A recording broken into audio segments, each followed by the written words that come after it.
Hello and welcome, Kate. Welcome to the BTS Creative Academy podcast. Very nice to have you here. Kate Surinska. I hope I'm pronouncing that correctly. You did just tell me 2 minutes ago. Yes, Surinskaya. Yes, pretty close, pretty close. Thank you. No, thank you for being patient with me there. That's one of my one of my worst things, getting surnames correct, getting names correct. It's all good. Yeah. Thank you for having me, Martin. It's wonderful to have you here. I recently found out about one of your films. It was on at the Romford Film Festival, and I understand that it's going around the film circuits at the festival circuits at the moment. Correct. Yes. Um, a film that you starred in, you Yeah. wrote and directed. Is that correct? Yes. All correct. Yeah. Yeah. The Yes. name of the film is T.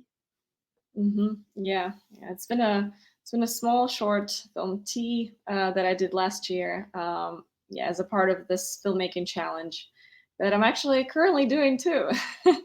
So yeah, a year later, I decided to throw myself into this crazy adventure. But yeah, film T was born out of this filmmaking challenge that I did last year. So this is a filmmaking challenge. What? Yeah, This isn't a personal project of your own, then. I mean, it kind of became obviously a personal project, but no, originally, yeah, I decided to participate in a 2 week collaboration challenge. It's launched here in LA. And the premise of it is that within 2 weeks, they're giving you a quote and you make a film from scratch to finish. And then if if the judges select your film, they're screening it at the theater at the movie theater, and you are able to also kind of like win some prizes. And so we went into finals. We had our screening, and we also got a second place for cinematography. And Madonna McGee, my co-star, she was also nominated for best acting. Oh, wonderful. So how did this isn't a course as such that you're on, is it? Or is it a course? What would you call it? Is it a mentorship program? No, there's like no mentorship. You just, they're just sort of like giving you this quote, and you have to be inspired by it, and you just you're on your own. You're on your own. You have to gather your own crew, gather all the resources. Write a script that feels right for you, right for like this quote, and then yeah, you just make it yourself. So no, this is just like whatever filmmaker feels inspired by, and they're bringing, like I said, their own resources. So there's no mentorship. So what help do they help you with? Do they help you financially with this? No, no, nothing. No, no. It's Nothing just at all. no, no. It's just kind of like it's a similar platform to like 48-hour challenges. I don't know if they're popular in the UK, Mhm. but they're really popular in the US. When filmmakers just like, oh, this is a contest, and within like 48 hours, you just kind of create a film. But this is like the same, but just they give you a little bit more time. Oh, okay. So now that you've done this, it's helped you create like a platform to showcase your talents, hasn't it? I guess. Yeah, I mean, I think it's just like, I think it's helping you personally as a filmmaker. It definitely helps you grow because you just have to think super fast in every department. You have to create the script really fast. You have to like gather people in terms of producing. That also can be a challenge. Mhm. And yeah, it's in post production, like everything happens like very quickly, and the time goes by just like very quickly. And last year was definitely, it was kind of scary for me to do it because I've used to, have a lot of time to prep ahead and just sort of like, you know, marinate the story in my head and just like be ready for directing. And here you're just like, well, off you go, like now you're from script, now you're directing, and then you're like back to post, and you have to just do it all very quickly and make like decisions quickly. So but I think it's, it helps you grow, and it kind of makes you, I think, stronger as a filmmaker, because after that you're like, okay, well, I know how to navigate certain challenges, it just it's always helpful to I think stretch your directing, acting, whatever, writing muscles, everything. What would you say you are predominantly? Would you say you're predominantly an actress, or would you say you're a writer or a director? What is your main focus of your craft? What do you do majority? Well, it kind of shifted over the years. So I started as an actress. So as far as like experience and education, I guess I have more in acting. But then like over 2020, I really took writing into um, consideration. I was just like, instead of just scribbling some stories, I actually started putting work into it and learning about screenwriting. And I started writing features first, kind of went backwards, but then I worked my way back into shorts. Found that it's a very actually challenging skill to do, but it's I think it's necessary also for filmmakers to crack that muscle because it makes your features also very like tight and polished in the end. And directing, it just yeah, it's sort of like I think it was kind of for me it was almost like the graduation of everything that I've learned from being on set, from working in production, and it was sort of like the next step. I feel like in my career, in my growth.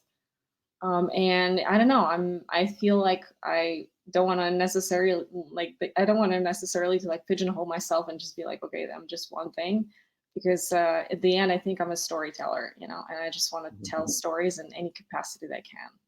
Mm. That's really interesting because I'm an actor first. I've been doing acting for a number of years, but I found myself moving into other areas like directing, writing, producing. Uh, Predominantly, I started to do that to just explore the other areas because I was interested. Hmm. Uh, but then I started to find that those areas going moving into writing and directing were giving me strength as an actor. Do you find that as well? Yeah, absolutely. I definitely feel like learning how to write helped me, or actually probably the opposite. Like basically, being an actor helped me to see like good scripts out of the bad ones, right? And just kind of also shape my own stories in a better way. But also, yeah, writing I think helps me just to like visualize the story, and I think it helps me with directing because I know exactly deeply like where the story goes on sort of like bone level. And yeah, I think it just like all of it is kind of enhancing one or the other.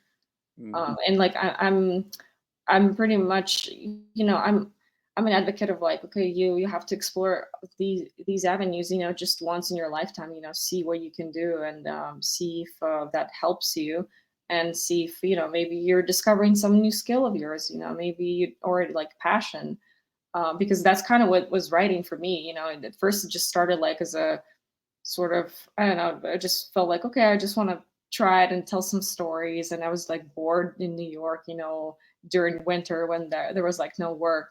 And it just sort of like even wrote like it from, from hand at first.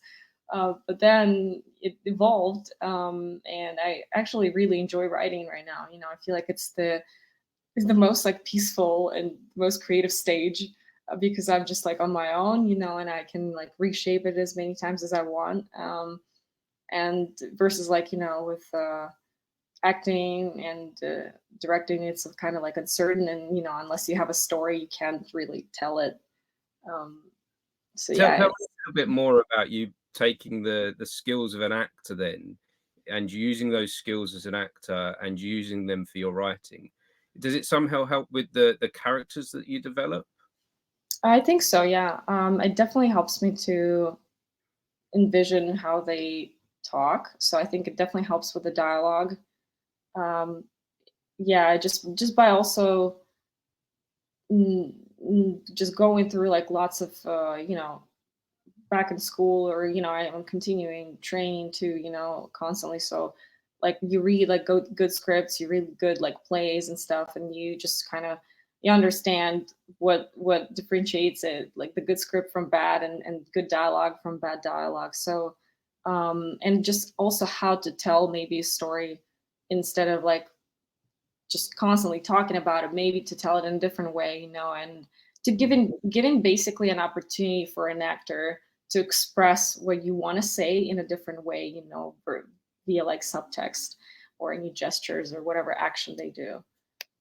I've found with myself with writing that being being and understanding improvisation has helped me with writing. Being free in the moment to just let the words kind of come out of me without overthinking it has Mhm. helped me become has helped me with my writing process. Would you say you've had similar experience with that?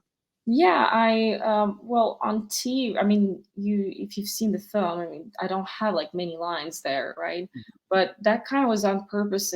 When I wrote this character, I felt like this was this was a person who just, they're going through something very, very deeply traumatic and personal, and they're not ready to talk about it yet. They're just like they're just going like they're processing it. So that's why I really didn't have any like lines. And actually on set, when I'm throwing like rocks into the ocean, and I said this was not my fault. This like came out organically. Like, it just kind of came out, right there. Mhm. And I've decided I was kind of going back and forth, like whether I want to keep that line or not. But I've decided to like to leave it there. But yeah, sometimes I feel like just when I'm writing, I I try to get to know the characters like really well, so that way, when I'm directing, I know exactly what to say to, you know, um, the opposite actress or actor, and just like know how to communicate with them. Like, hey, well, this is not exactly maybe how I envisioned because of this and this, and you just want to try. I think this is very important for a director in general, to know the story so well and the characters so well. So that way, if I don't know, an actor is lost, you can basically guide them, and you can kind of shift them in the right direction of the story. Mhm. So where you directed, you wrote, and you starred in it, how did you find the whole process of directing yourself? How did you find that? That was, I've done a film before. My first film, Parallels, where I mean, the majority of acting was done by other actors, but still, I had a few days where I had to be on screen. I had this supporting role, so that was like my first experience with directing myself. I think I was prepping a lot for that role, and I was rehearsing, and I just decided like, okay, like on the day it's just gonna be, you gotta let go, right? As you all know, so you gotta let go. But I sort of based on my personal feeling at first, and then I would like go to the monitor. We didn't have like too much time to do all the time, but I did look. Yeah, I looked at first the monitor. Actually, fun fact that I was wearing something in that big scene. There was like a big emotional scene, and I was wearing something else. Like I was wearing another piece of wardrobe, and Mhm. then I realized, okay, no, this is not her. I was like, this is not, even though like I proved it before the on the day, right? But when I saw it on screen, I was like, no, I look too modern here. And it was a 70s, it was 1970s piece, so it was kind of like period piece, and I was like, no, no, no, this is not right. So I had to go back to change, and then we redid it, and I just try to have my own, I don't know how to say, just like inner guidance. So like, okay, did I do it right or not? And usually I am right. Like when I look at it, I'm like, okay, yeah, this felt right. Like, or it didn't, and I'm like, okay, we have to do it again. So similar with tea, although it was more of like fast paced, and like less prep. It was like, less than a day of just me kind of going into the woods and just like walk around and feel it.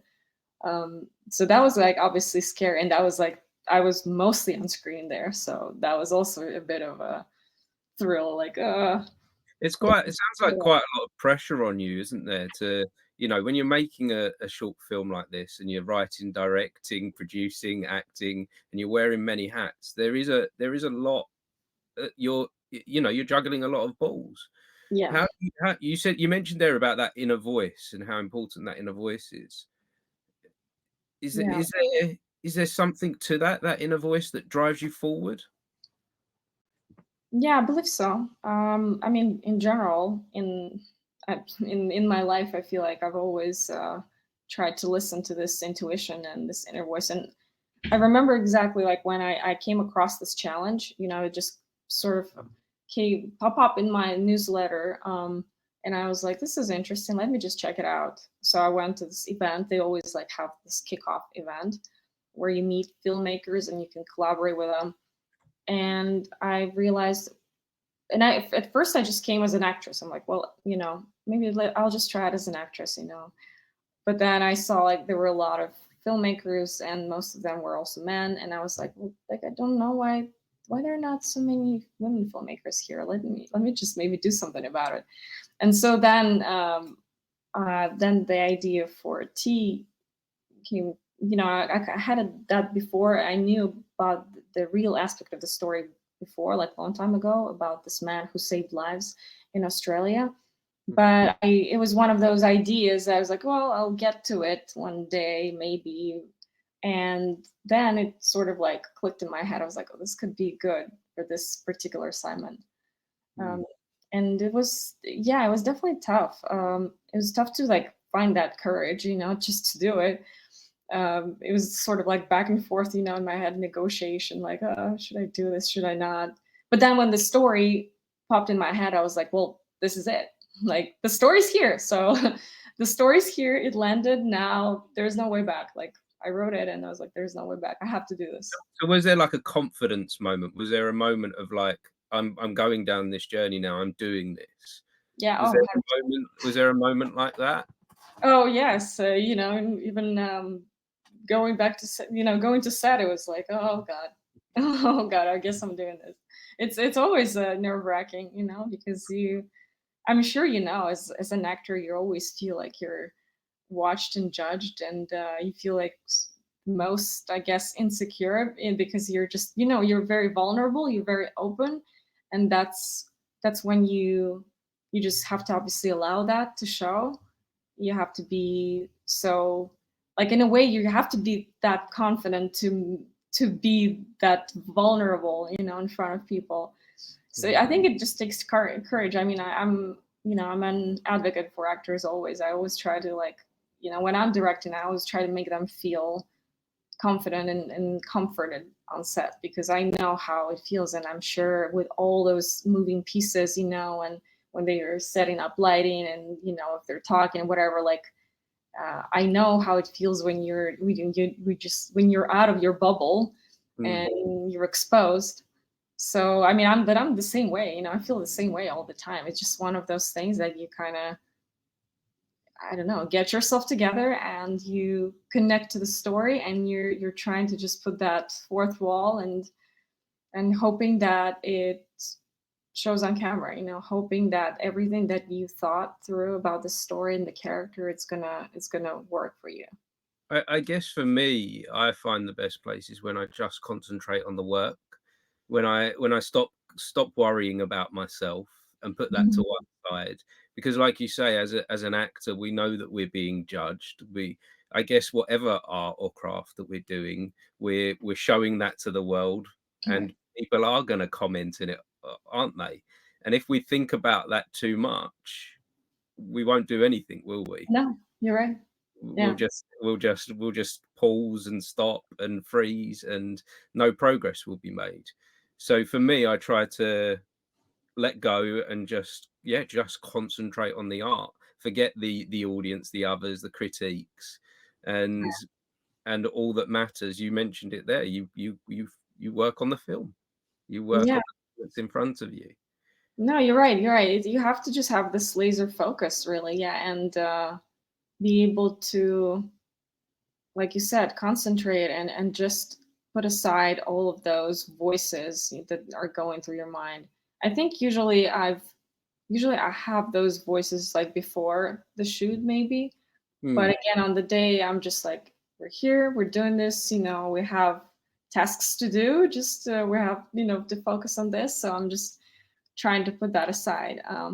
But again, with even though it was like really it was a really hard project for me just because I've never done something like this on a very short turnaround. But at the same time, I don't know, there was something in me that kind of said, like, you have to do this to test yourself and to see if you can actually do something like this challenging.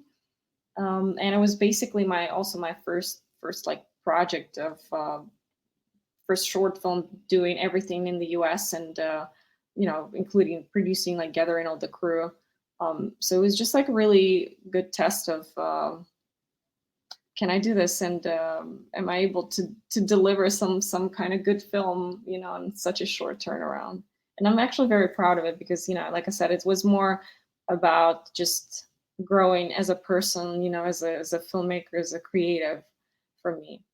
It's a wonderful place to be, isn't it? To have that sense of accomplishment and achievement. I know that before we hit record on this, you said today that you were feeling quite accomplished today. You felt like you'd achieved something. We didn't actually get into that. Why Yeah. you were feeling accomplished and achieving today? What happened? What happened today that gave you that sense of accomplishment? Well, this year I am crazy enough to do this challenge again. So it's this time of the year. They always do this collaboration challenge at the end of May, and so this year I've decided to do it again. And oh Lord, like this year is just this movie's like the death of me, really. Like it's just so hard. Um, and yeah, I mean, the story came out like pretty organically again. I sort of keep a whole like list of ideas, just in case for whatever. And when they released the quote, I felt like, okay, well, out of those ideas, I have probably like five that could possibly fit into this quote. And then I narrowed it down to two. And so I wrote two little short scripts. And then after my discussion with the DP, I was like, I probably want to lean into this thriller idea that I had. And so we basically, signed off on that, and I started the pre-production. I mean, producing this thing. Um, and then thankfully, my TP was able to also help with producing. He helped me a lot with gathering the crew and like location and stuff like. But it was just like a lot. It became like such a big production. I didn't even know it's going to be like this, but it just became really big production. And that just like took a lot of my energy, and like I was tired on day one. I was like so tired on day one. Do you have any regrets at this point? Well, I mean, no, I'm not like a person who like has regrets. I think I'm always trying to do a good job, regardless, and I'm trying to do my best. um Obviously, you can be perfect, and also especially you can be perfect with like limited resources. And I wish we could have someone, someone competent, like a good producer with us the whole day, because like every day is because um obviously pre-production, like it's been a lot for me, and I wish that somebody took that toll on so I can focus just like on creative. But we all dream about it, right? We all were like, hey, where's that producer? So unfortunately, yeah, it just kind of didn't happen on that short turnaround, and I had to just do it all over again myself. um so that's probably, the only regret, that I just wish that somebody would take care of like half of this movie. Well, I guess that's the thing that we build to, isn't it? I think we in these careers and in this type of creative industry, that we build to a point where more and more people get involved with the things that we're doing. We have to Mhm. we have to go through these hard days, don't we? These struggles on our own, so that Mhm. people come and join us on Right. that journey, I guess. Yeah. Um, It's like one of those things, you have to like prove yourself before anybody believes in you, right? And mm. the only person who believes in you is you. Like your mug, by the way, it's so cute. Do you know what? My daughter would be upset because it's her mug. I didn't. I She, was, I thought it's yours. Come on. no, no. Oh, that's cute. It's I didn't hilarious. even notice actually. Yeah, very, very, very Lovely, masculine. lovely. I need something like this in my life, you know? A A cat little mug. kitty. Here I am with my little kitty and my toys behind me, you know. Nice. Why not? Why not? So where did this all start for you then? Have you always been a creative person? Like when you were younger, was you always going to be a filmmaker? Yeah, I would say so. I mean, I always loved movies, you know, I was always watching movies, playing with kids, you know, outside, just like recreating some scenes from films or like, "You're gonna be this character, you're gonna be that character," whatever. So it was Oh, and so I would always. did you grow up in Russia? I'm You're sorry? Oh, born in yeah. Russia. Yeah, I You're was born and raised in Russia, yeah. I came Mhm. to the States 10 years ago. So Yeah. cinema and film in Russia, I don't know, I'm sorry. Is it very different? Not I mean, not necessarily. I mean, you know, we obviously had like we saw American movies too, you know, everything that was released abroad was also released in Russia. Mhm. But there are a lot of remakes now. I mean, it's still the same kind of. So you know, if you have like popular TV show or popular film, they would usually kind of have that idea and just like you know make it their own. But I think a lot of countries do that as well. So yeah, I don't know. Like now, actually, the it's very progressive. There are a lot of good films, you know, very high quality films. It's just for me, I feel like whenever I see Russian films, it's still like a lot of the storytelling is not there. Like there's something off with the storytelling. I don't feel like they kind of yeah. I don't feel like they've met Hollywood yet on that same level with storytelling wise. Because like the quality and people, they're amazing. It's just sort of like I feel like there is no interesting story yet there. Um, I wonder but why that is. If I try and think of a Russian movie, the only one that jumps to mind is do you remember in the late 90s, early 2000s, Night Watch, Day not Watch? much. Oh, yes, yes, yeah. Mhm, 2 mhm. films, Night Watch and Day Watch. There was like 2 films together. A little bit Yeah, like it came around the same sort of time as The Matrix and mhm. Yeah, it's by Timur Bekmambetov. Yeah, yeah, yeah. They were very popular, yeah. They're not like my favorite films, but I think he sort of was able to bring yeah Russian films to European market and yeah bro I don't know why it's just kind of feels like the distribution is very closed off. I don't know that aspect too much to talk about it, but I've noticed that for some reason you know there's so many good films there and why are they not traveling around the world, like why don't we see them say I don't know on Netflix or something. mhm. um, it could be, you know, subtitles. Like it's subtitles are now like getting, you know, more acknowledged. So we could just do that. But you know, it's a different world. I didn't know that. Yeah, I guess the political landscape may have something Probably. to probably got Yeah, something to do with it as definitely. well. I would say so. Yeah. Yeah. So what were your inspirations then growing up in filmmaking? Just yeah, just watching movies. You know, I didn't go to any theater school, nothing like that, up until I was 18. I've thought about it. I've thought about like I wanted to I wanted to pursue acting around like 15. You know, when I was even earlier because I was graduating high school, and I was like I want to try it, right? And um, then basically my mom got sick with cancer, and there were a lot of just like things happening in my life that I didn't have enough courage or like even I didn't have any mentors, you know, basically just be like, okay, you know, go, like do it, you know. So I was like scared to actually just go and pass those exams. I had like no one in my family or friends even that could guide me and be like, okay, you know, um, call this person, you know, like I don't know, just work with him on those monologues and whatever. So I was like, okay, I'm gonna like settle the for the economics because that's kind of like was the popular thing in my hometown, like a popular faculty to go to. And so but then like a few years later, I discovered in my university a theater studio. And that time I was like, if I don't try right now, I will like never try. I should do this. I should try it. And that was like the first big step, like that propelled me. And I got the feeling of acting. I was like, okay, I just really, really feel like I want to do this. And I graduated my university with economics degree. But after that, I just I worked like for 6 months in a bank, and then I took off to Moscow and started working in this international modeling agency because I felt like this can kind of give me. And I already dreamed about going to the U.S. because I've been into the U.S. when I was 18 for a few months, and I was like, this is like me. I want to be here. So I started like basically working my way on how to get here and how to study and how to continue the acting path. And So, basically, that's when I wanted to move to New York.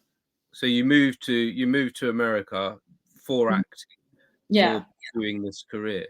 Hmm. Did you see it as like the land of hope and dreams, and you saw Yeah, it as the place of where opportunity would be available to you? definitely, definitely. I definitely saw that this would be again when I was 18. Me and my best friend, we were here for like 4 months, traveling, and we were on under the student program, so we were working and traveling. And I was like, this. I feel like this is my place. Like this is it. And I also felt like, yeah, with acting, everything's like possible here. You know. So yeah, I definitely felt this urge and this inspiration after I was in the U.S. and I wanted to come back like as soon as possible. And gradually, finally, like I got my visa and I finally like got to the Herbert Beckhoff studio and just started like studying there. And So how it long was were like you kind there of a for? journey. I was there for 2 years, Mhm. and then I continue still like taking classes here and there, right? For like you always want to learn. But after that, I started building my portfolio because I think you have no better place but a set when you're an actor or anyone, like, when you learn. Um, and yeah, like I grow so much when I'm just actually working on set because it's a different environment when you prepare something in advance or you work on some scene for a couple weeks or even just days, and versus when you have to go on set, and then now like, okay, you're there now, do it quickly. Now do the thing that you've been practicing. Exactly. I often see these things that we do, like being an actor, being a director, anything creative, that when we do the stuff at home, when we're practicing the lines, it's almost like we're an athlete in training. Hmm. This is like there's our time at the gym, but then there's our time on the field getting involved with the race is completely different, isn't it? 100%. It's Yeah. a completely different feeling, and you need that time in the gym, but you also need that time to be out there on the field competing and playing, Yeah, don't you? that's a great analogy. Yeah, for sure. For sure. Because yeah, I mean, when you're racing actually on that track, I mean, it's you're dealing now with your mind, and I feel like that's the same with acting. You have to like control your mind in a way to Mhm. be able to get rid of all those distractions and being laser focused on the character or the story. So would you say then, now that you're invested in America, in LA, and you've found these opportunities, is America the place of hope and dreams? Is it the place? Is it truly everything you'd hope for, or is there anything missing? I mean, it's definitely still a land of opportunity, regardless. I think that there's no such industry but Hollywood, like, yet. It might change in the future, but I don't see it. It doesn't compare to Hollywood. Like, nothing compares to the way these guys were doing films for 100 plus years. So it's a like well-oiled machine, and it keeps running. Obviously, there were some challenges within the industry, as you know, with all those strikes, and AI and all of these things. But it's still there, and it's gonna keep continuing. It's gonna keep going. Um, I guess.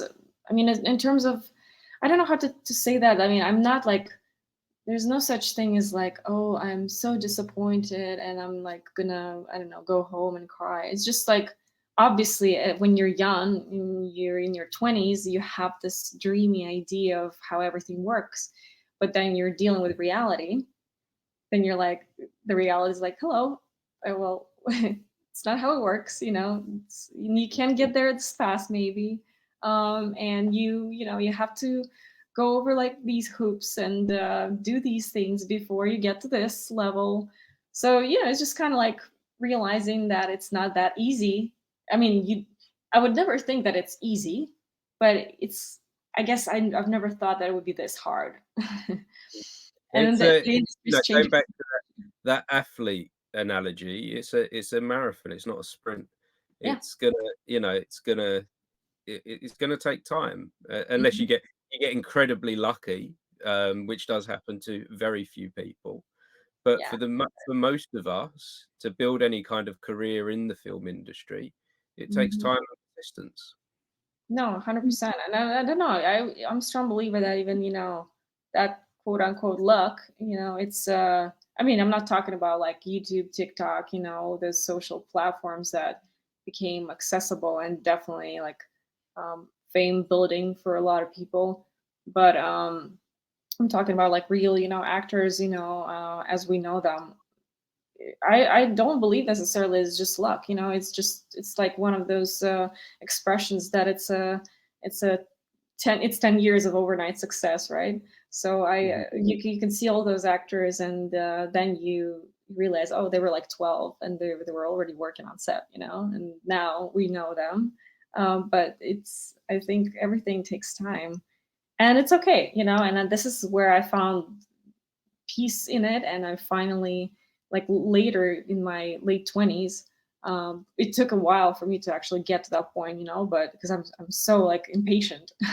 But I've learned how to like actually be patient with it and just enjoying the process and enjoying the journey, and just being mhm. happy that I'm actually doing creative work.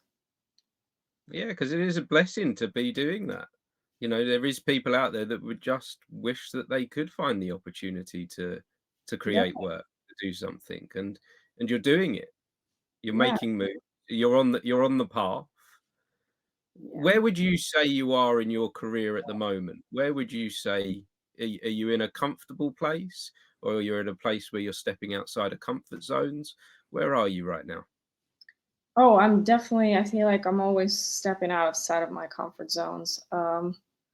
And yeah, and back to what you said before, I really feel like, you know, I've been in those shoes before when I was, back in Russia, and I didn't have any opportunity in being in films. Like, we had like no film there in my hometown. And wanting to do something, wanting to be on screen or off screen, whatever. Um, and I didn't have those opportunities. And like, I'm just really grateful that I have those opportunities now. And I'm like, every day I'm just thankful that, like, okay, I'm in the city of my dreams and I'm actually doing it. And all these great people around me, I just, like I said, I'm still like finishing post for this film, but like all of these people, amazing, talented people, were there for this story for me. It was a lot, like, it was like pretty emotional because it doesn't happen every day, and they were committed, they showed up, they did their amazing work. That's really cool. And feel like, as far as like looking at my lifetime and looking at my career, I feel like I'm just at the step of the mountain. Like, I'm not anywhere. I'm just like, I reached the mountain and Mhm. I see that And you're they looking up. and I'm looking out, exactly, like, oh, there's still a good way to go. It's really far, but but And at what least I'm there. At what's least I'm looking at it. and when you're down there so we're at the bottom of that mountain at the moment. How does it look? It sounds to me that it looks like a place that you're just grateful to be. I guess I don't know. I feel like I have this inner feeling that I'll get there. It's just one of those things that, as you're preparing yourself, as we talked about being an athlete, right? And like, I've prepared myself to climb that mountain. It's just now a matter of like, okay, slow and steady, breathing, right? Putting the work, one step after another and just doing it. But I kind of, I don't know, I see it and I feel it and I believe in me. So now Mhm. it's just a matter of time, and I always say that it's a matter of time. So I'm not like stressed about it. If that makes sense. I'm not like anxious No, as before. Like as before, in my 20s, it was a nightmare, because I would be so anxious and I'm like, but I'm 24 and I'm not there yet. What's going on? All this like bullshit. I completely know how you feel. I did the same thing through my 20s. Mhm. I did exactly the same. How am I not there yet? What am I doing wrong? Every audition I would go to, "Oh, I need this audition. It needs to be today." Yeah. And, otherwise I'm a failure, and not realizing that every time I didn't get the audition, I learned something, and I was getting a Mhm. little bit better every time, and Right. yeah, and it didn't help me at all feeling like that. And I Yeah. and I and I and I say I wish I discovered it sooner, but I'm grateful that I didn't, because I learned so much along the Mhm. way. That once you release and you stop feeling anxious and you're just grateful for where you're at the bottom of the mountain, you can look up and think, "Wow, that looks nice up there." Yeah, yeah, definitely. It's a really nice place to be, rather than that place of, "Oh, I've got to get up there," and it being an impossible climb. No, and if you think about it, if, how would you feel when you're starting climbing that mountain in that space if you're very anxious? Like you're out of breath. You will definitely not reach that. Just even thinking about it, you're like you won't because you're so anxious and you're like, oh my god, oh my god, oh my god. And I found it, yeah, that I'm just being like peaceful and trusting the process and trusting the universe, whatever it is out there, uh, I found it just like it's way more comforting and way more, um, yeah, and way more helpful to me. I feel like I'm way more productive and just healthy in my mind if I'm like that.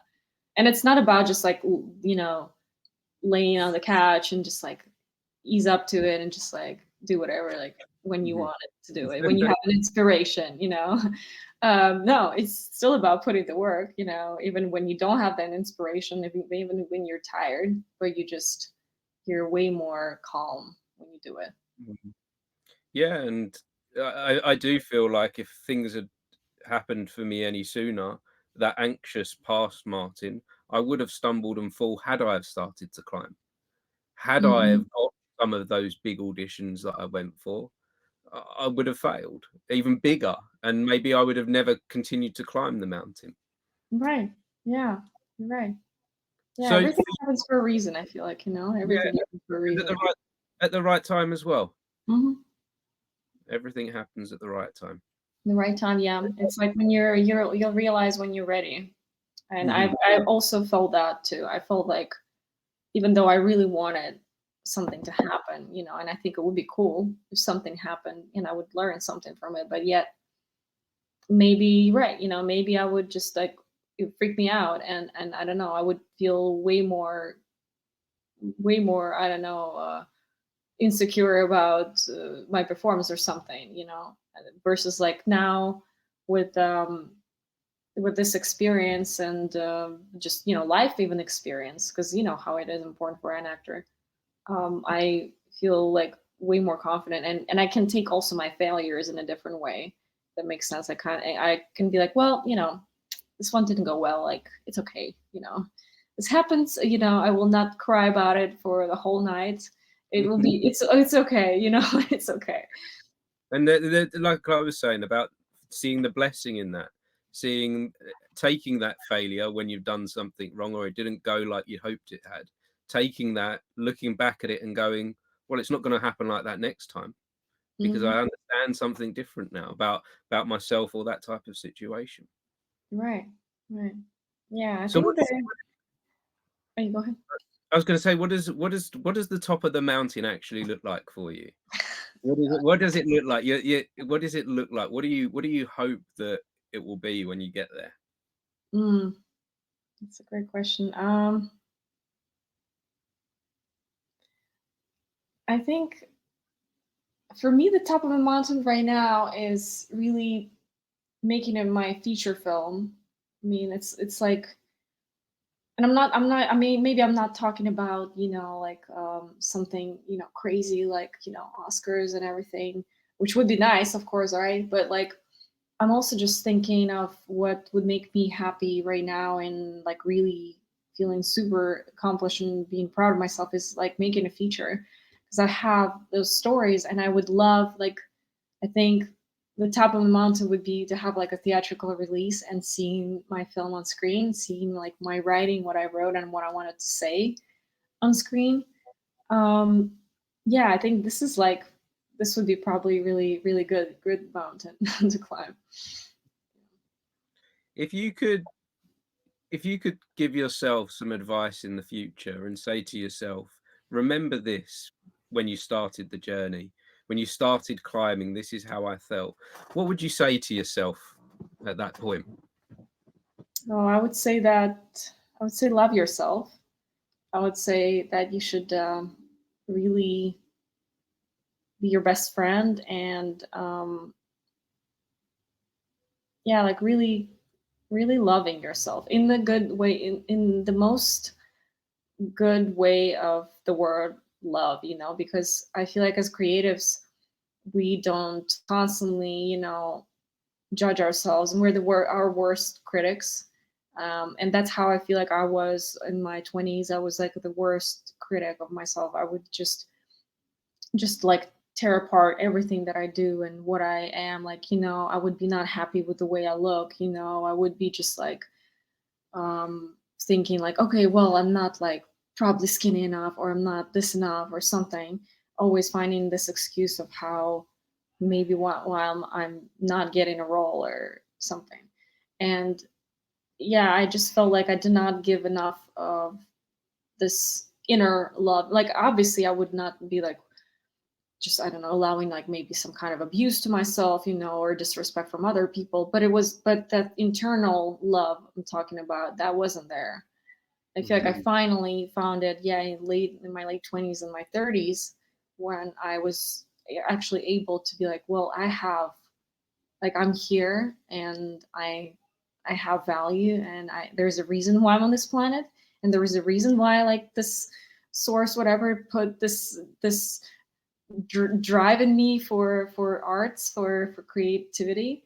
And yeah, I feel like this is probably the biggest thing that I think a lot of people are also struggling with, and it really damages your everything, your life, your view of yourself. And when you don't love the only person who's there, by your side the whole time, since the day one when you were born till the day you die, like, then what else do you want to talk about? I mean, you got to start with yourself.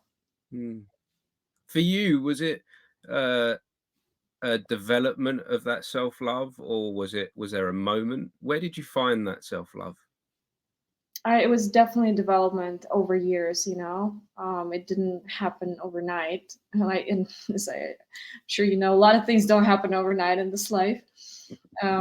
Yeah, I think like one big step was when I read the book The Artist's Way, and I read the book You Are a Badass by Jen Sincero. I am a strong advocate of this lady. I think I should have like some kind of endorsement from her, because I'm constantly like advertising it to my friends. We'll make sure we put it in the comments as well. Yeah, I know. Like, hey, FYI, I advertise you.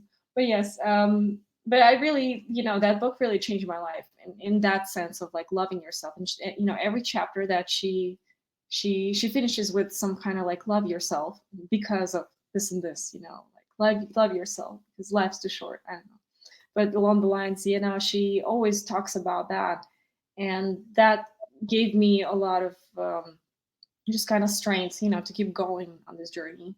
Because there were so many times, and I'm sure you can relate, when I, as an actor, wanted to give up, and I was just like, this is like not worth it. What am I doing? I'm just draining myself physically, mentally, spiritually, in any way. Like, what's the point of it all? Mhm. So that was like one big milestone, but it was, it's sort of like shifts, and it drifts. And I think only when I reached my 30s, I don't know, for some reason, this whole combination of like books that I was reading, the experience that I got, maybe like the meditations. I also am I'm a big practicer of meditations. And I strongly believe it's actually very important for an actor to do this work, to be grounded and relaxed, and um, getting all this, I guess, wisdom from all those people, from people who have those guided meditations. I just kind of call a combination of it all just helped me to realize that okay, I have this strength. And I think the final like cherry on top was I think making my first film Parallels. It was a big film. It was like 40-minute film. We had like obviously the cut for festivals 30 minutes, but it was like my first film, abroad, going back to my hometown, doing that film in 5 days, 5.5 days, basically. It was just, it was a lot. And, when I did that work, it sort of like freed me, and it showed me that, oh, like I can do this. And also I don't have to be dependent on all those casting directors or, anybody just to tell me like how good or bad I am. I can actually be my own boss, and I can actually make movies. Um, and yeah, I just realized like all of a sudden that curtain just like dropped, and I was like, okay, this is like I don't like I deep in my mind, of course, I knew I was like, well, like it's acting is like this, it's cruel business, etc. But again, there's always this voice that's like, you're not good enough, all of this. But with my film, I gained that confidence being like, well, I actually made this really good film, and I can do more. I can do more. I can do more than just acting too. And I don't have to be dependent on other people to tell me what to do. That's really interesting that you say that, because that was very similar with me. That my big struggle in my 20s and early 30s with wanting to be an actor, filmmaker, involved in theatre, was always waiting for other people to say yes, was Mm, always asking to mhm, be part of other people's things. And I really struggled with that, that I had this passion inside of me to create, to storytell, but it was always up to everyone else whether I could. And right. the moment that I just did it anyway, that I stopped waiting for them, everything became better. Mhm, At the moment that I said, "Right, I'm just gonna do this now. I'm just gonna put on my play. I'm gonna find a way to do it. I'm just gonna write my script. I'm gonna just start my podcast." mhm, mhm. Yeah, indeed. N Not waiting for permission. Like, we don't need to do that, do we, as artists? Yes, yes. And I feel like we hear it a lot, don't wait for permission, right? But it's one thing to sort of like hearing it and knowing it versus actually practicing it and actually Mm, feeling in your bones that, yeah, you don't need anyone else to tell you. You don't need anyone else to prove anything. You're just gonna do it, and when you have, I feel like when you have this drive, when you have this direction, nothing can really stop you because eventually you're gonna get there. Just if you are like, like narrow focus, and you just keep on pursuing that dream, whatever it is for you, then it's gonna happen. I mean, for me, that was like with my film Parallels, because it just I felt an urge to tell the story, and I felt like I had these things that were in my life that still bugged me. It was a film basically about me growing up in Russia and that period of my life when my mom got sick. And so I felt like I didn't have any closure, even though there was like so many years past, like more than 10 years. But I felt like I wanted to tell the story. And actually, I feel like this was the time when it really healed me, when it really, really like made me at peace with everything that happened to me. So, and I strongly believe that art is really healing, because done I've done some therapy here and there, but like in the end, telling this story was like my therapy, and mhm. coming to closure with that. That's really powerful. That's really It is a powerful thing, isn't it? Putting yourself into your art and being vulnerable, because Hmm. you told your story there. Yeah. You've put that out into the world, and you've taken it off of your shoulders, and you've made something of that difficult time. Yeah, no, I think that writing and directing and acting, everything, like, is it's a one form of revealing a part of yourself. Those writers write, and they write, in a way, they write themselves, right? They write some characters that may be based on them, or some stories, like some chapters that happened to them, whatever it is. I mean, there's a lot of writers in their writing, and there's a lot of actual, obviously, in actors, it's the same way. We draw a lot from our own experiences, from our own pains. And with directing, you do want to bring your soul into it, even if you cannot, like, maybe necessarily relate exactly to the character or something, but you do put your vision, you do put your heart into it. So it's all very intimate. I think all of those three avenues of exposing yourself, and yeah, I think it's just like, it's so intimate and powerful, and it's a hard work. It's a very, like, in a being this courageous. I think it is just like, it's tough, and this is why a lot of people are not doing. I think because it is tough to expose yourself and just be like, hey, Mhm. well, this is me, this is my art, and because it's a part of me. It's like almost being like, well, now I'm naked in front of you. I'm So here to. I guess the question from here is, how do you take that first step then? How do you be vulnerable? It's just like, I think it's just a leap. I think I don't think there is a. The more you think about it, the more excuses you're gonna find to stop yourself. It's Mm. just one of those things that you have to just run off the cliff and hope that you're gonna fly. And there's this pretty funny, cool quote that I just recently read, that it says, "Fly the plane while you're building it." So this is kind of like what it is, I think, in filmmaking and everything that we do. You discover, you must start with something, and then you'll figure it out. You'll build those parts.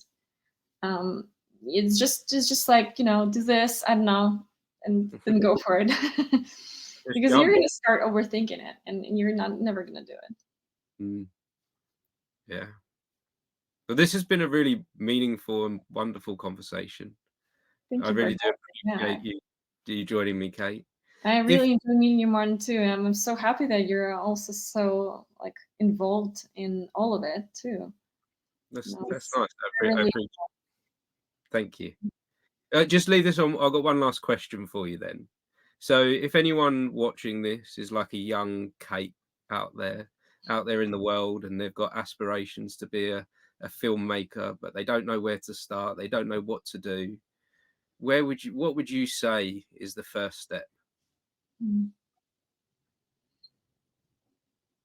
I would say the first step is to do anything related to arts, whatever you want to do. If you are a writer, start with a little story, whatever it is. Don't think about if it's good or bad. Just do it. Just write it. Test it out. If you're a filmmaker, go out, and shoot with any cheap camera, or rent a camera. It's pretty accessible nowadays. It's so easy to do anything, even with your iPhone. Um, like anything, really. Um, if you're an actor, well, maybe go to the local theater and ask if they need any help, and just get involved. Basically, get involved in anything, Mm, any classes, anything, because that just the action of itself is gonna propel you to do more and learn and get this, like, drive. You can't do that while you're still, and when you stay at home and just dream about it. You actually have to actively do it. wonderful. Well, thank you, Kate. I appreciate it. Appreciate you joining me. Thank you If for anyone that. if anyone has been watching or listening, or listens back to when we put this out on the podcast, thank you for joining us. We appreciate you. And yeah, thank you, Kate. Thank you so And much, Martin. good luck with you. Great night in UK. Yeah. It was a pleasure meeting you. Thank you for having me. And you too. Hopefully meet at some point in the future. I'm sure our paths will cross again. I would love to. Thank you so much. Thank you, Kate. Bye.